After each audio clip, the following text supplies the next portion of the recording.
Juraj, k nástroju ruka mám pre teba ešte 3 praktické otázky. Tá prvá je, ako môže tento nástroj pomôcť človeku, ktorý sa v živote hľada, ktorý nevie teda, kde má smerovať jeho život? OK. Je to jednoduché a dávajte pozor.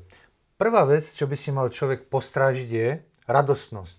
To znamená, nech si zoberie čistý papier a tužku a tam si píše, ktoré veci robí rád.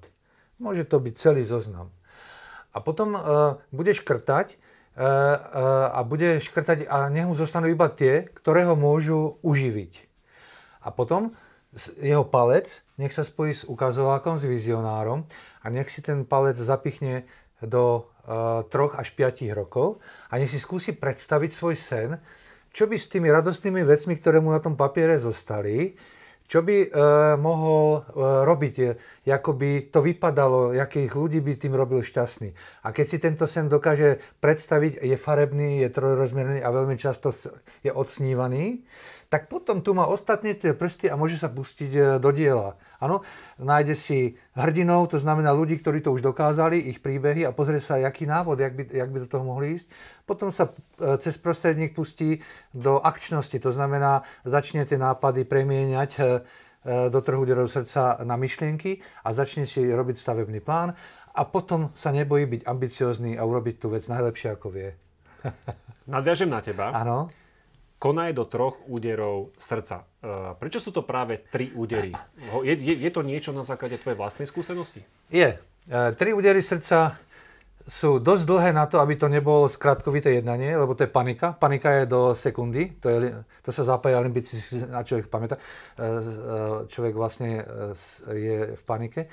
3 údery srdca znamená 1, 2, 3. Znamená to, že stále človek zapája svoje inštinkty, svoje veľmi dobré, kvalitné, rýchle reakcie, ktoré vyhodnotia. Ale na druhej strane je tam aj tá príprava na akciu, ale není tam to prokrastinácia, to odkladanie. Hej? Ďalšie sekundy už znamená odkladanie a váhanie a človeka dostávajú do nepohody, možno až do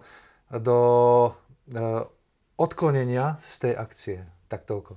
Ale Indián nemá len 3 údery srdca. V mojich knižkách sa píše, že má aj 3 nádychy alebo 3 západy slnka. 3 nádychy sú veci, ktoré sa ešte trošku premýšľajú.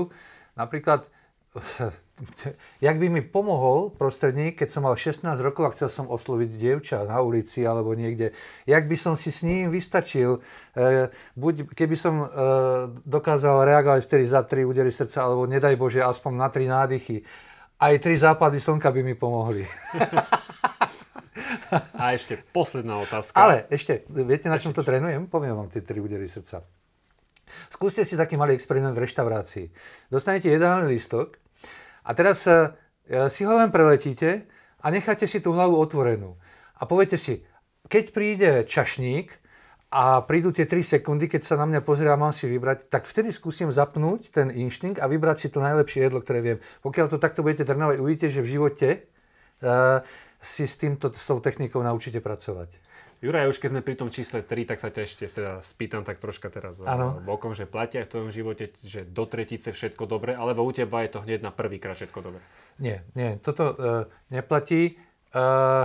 Človek by si nemal dávať tento slogan, pretože to ako keby si programoval mozog, ktorý mu hovorí, na prvý raz sa ti to nepodarí a na druhý s tým nepočítaj až na tretí. To je veľmi špatné programovanie mozgu. Hej.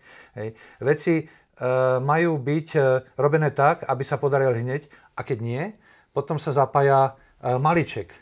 A ten hovorí, venuj dôležitým veciam o 5 minút viac. To znamená, keď sa mi to na prvý raz nepodarí, tak budem tak dlho rozmýšľať a tak dlho dávať tie 5-minútovky rozmýšľania, až nájdem riešenie. Nemusí to byť na tretíkrát, môže to byť na 10-krát, na 20-krát. Majstri, lídri sa nevzdajú a možno to objavia na 20-krát, ale dostanú to nakoniec zo seba. Cez maliček. Jeden z tých nástrojov je aj si ako 4 hrdinovia, ktorých obdivuješ. Takže tiež sa chcem spýtať, že prečo práve to číslo 4 a chcem sa spýtať na tvojich hrdinov. Či sú stále rovnakí, alebo sa menia v čase? Číslo 4 som tam dal preto, lebo som mohol použiť matematický model 4x4. Čo ti pripomína 4x4? Auto. Áno, väčšina ľudí si to spojí s autom, s náhonom na všetky 4 kolesa, ale ono v podstate to aj tak funguje. Pokiaľ zapojím 4x4, tak dostanem forsáž a dostanem sa z akéhokoľvek komplikovaného terénu. Hej? A tá druhá štvorka sú teda tí hrdinovia. Prvá štvorka sú moji blízky, druhá štvorka sú 4 hrdinovia, ktorých si vyberem a študujem ich detaily. Na toto mám pripravenú takúto knižočku. Volá sa Objavuj radosť. Spísal som celý palec. A tu na stránke 130 som umiestnil možno 100 knižiek, ktoré som prečítal. A tam sú moji hrdinovia. Námatkou vyberiem Coveyho, Buffetta, Havla, ale mám tu aj lovcov mamutov Kopčona. Alebo je tu aj môj otec. Áno? To znamená, že ja som v svojom živote mal 100 hrdinov a ich mám v pamäti a z každých som si zobral nejakú výnimočnosť, ktorá mi pasuje do nejakého prstu. To znamená, toto sú moje hrdinovia. Nie sú 4, ale ich 100. Juraj, ďakujem veľmi pekne za zodpovedanie týchto otázok. Ty to dokážeš takou veľmi peknou ľudskou formou, že naozaj každý si z toho zoberie niečo. A nadviažem opäť na tvoju knihu, Áno, takže poď. Veľká vďaka za to, že vďaka tebe objavujeme radosť nielen z podnikania, ale aj žitia a bytia. Všetko dobré. Áno, ďakujem ti pekne. Podám ti rukavicovú ruku.